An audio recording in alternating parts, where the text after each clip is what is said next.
आग की लपटें यहाँ से वहाँ, वहाँ से वहाँ, लगभग 100 बार आग मकान में लगी होगी। लेकिन हम लोग रोजाना 2 या 3 यशो यश टेलीग्राम माता जी को किया करते थे कि हमारी रक्षा तुम ही कर सकती है और कोई नहीं। हर कमरे में माता जी का कैलेंडर हम लोगों ने टांग दिया था। तो 13 फरवरी को वहां से एक कार्ड मिला कि there is one person in your family who is serving the medium of Ashrik forces. Try to locate him and isolate him immediately. सचमुच में हम लोगों ने उसका पता लगा लिया कि एक लड़का था, बार बार वो आग आग आग लगी, आग लगी, वो चिल्लाता था। उसको हम लोगों ने पकड़ा, वो अपने ही परिवार का था। उसको ले जा करके पूछताछ की और ये मालूम हुआ, उसको अलग किया रातों रात और आग लगना बंद हुआ। जय मां, जय मां, जय मां, जय मां। 1958 में ही एक रात को अनुभूति हुई थी जिसमें जहां पर कि यहाँ आज हम लोग सब बैठे हुए हैं, इसी कमरे में अनुभूति में श्री अरविंद दिखाई पड़े थे। उनके साथ 7-8 लोग थे जो विभिन्न देशों से आए हुए थे और इसी चबूतरे के ऊपर श्री अरविंद विराजमान थे। और यहाँ से ही सावित्री का कुछ पाठ हुआ था। वहाँ पर एक दूसरे का परिचय श्री अरविंद ने कराया था और ऐसा संकेत मिला था उस अनुभूति में कि यहाँ एक मंदिर बनना है और चेतना की एक नई नर्सरी यहाँ से तैयार होगी। ये कार्य इस स्थान को सौंपा गया था। फिर श्री अरविंद यहाँ चले गए और उसी समय ये मंदिर सबसे पहली बार एक सूक्ष्म भौतिक जगत में दिखाई पड़ा था। फिर ये मंदिर दोबारा सन 63-64 में दिखाई पड़ा, फिर से इसी स्थान पर कि यहाँ बना हुआ है। फिर तीसरी बार पुनः 1967 में यह मंदिर दिखाई पड़ा, बिल्कुल स्पष्ट था आपकी बात। और ये गर्भ मंदिर जो यहाँ बना हुआ है मां मंदिर का, बिल्कुल ठीक ऐसा ही गर्भ मंदिर दिखा था। और मैंने देखा कि यहाँ एक काली की मूर्ति गोली ऐसी, जहाँ आज कमल बना हुआ है, इस कमल के स्थान पर एक काली मूर्ति, और उसको माला डालने के लिए जो ही पहुँचते हैं कि वो काली मूर्ति बढ़ने लगती है, ऊपर को बढ़ने लगती है।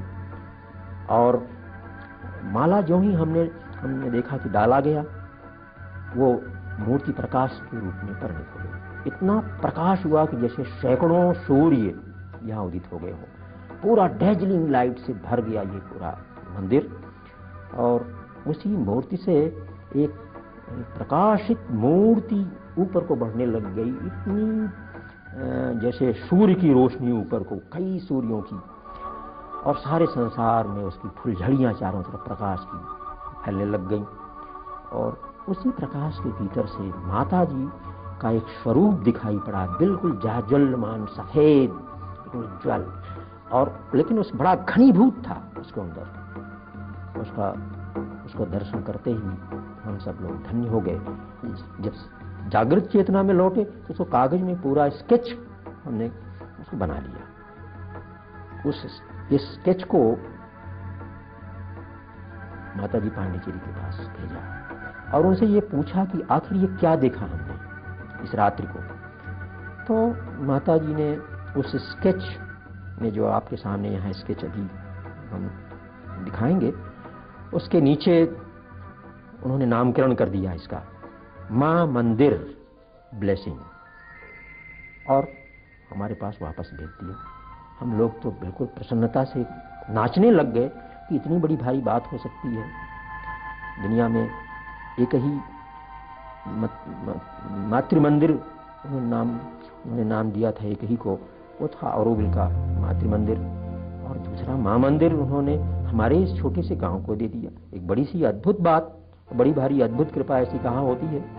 1975 में इस मां मंदिर का उद्घाटन हुआ और तब से लगातार यहाँ कुछ न कुछ हो रहा है।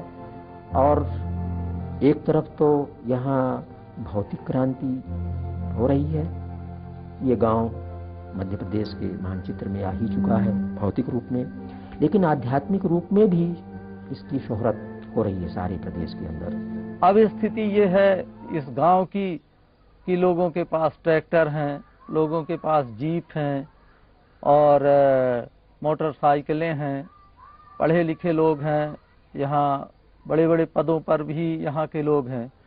और अब स्थिति ये पैदा हो गई कि यहाँ जो मजदूरी करने जाया करते थे वो भी मजदूर तलाशते हैं और यहाँ एक भी मजदूर नहीं बचे हैं। और मैं ये समझता हूँ कि यहाँ माँ की कृपा का ही ये परिणाम है और अन्य गांवों में इस तरह का विकास अभी नहीं हुआ है जिस तरह से यहाँ है। समय के साथ साथ श्री अरविंद ग्राम साधकों की साधना का केंद्र बना और उनकी पतवार बनी ज्ञान से ओत-प्रोत पुस्तकें जो यहाँ के पुस्तकालय में संग्रहित है। तो साधना करने वालों के लिए कुछ साहित्य चाहिए, तो पूरा यहाँ श्री अरविंद और माँ का साहित्य तो है ही, साथ ही यहाँ श्री रामकृष्ण परमहंस, विवेकानंद, स्वामी राम के वेदों का पूरा यहाँ संकलन है, तो उपनिषदों का पूरा संकलन है, पुराणों का यहाँ संकलन है, गीता के जितने भी हैं वो सब यहाँ उपलब्ध हैं। और जितना भी यहाँ आश्रम हैं लगभग सभी आश्रमों के साहित्य यहाँ उपलब्ध हैं। श्री माँ ने बच्चों के व्यक्तित्व के पूर्ण विकास के लिए शिक्षा की पंच पक्षीय पद्धति का स्वरूप बनाया। ये है शारीरिक, प्राणिक, मानसिक, चैतिक और आध्यात्मिक। श्री अरविंद ग्राम का ये स्कूल इन्हीं पंच पक्षों को ध्यान में रखकर बच्चों को शिक्षा प्रदान करता है।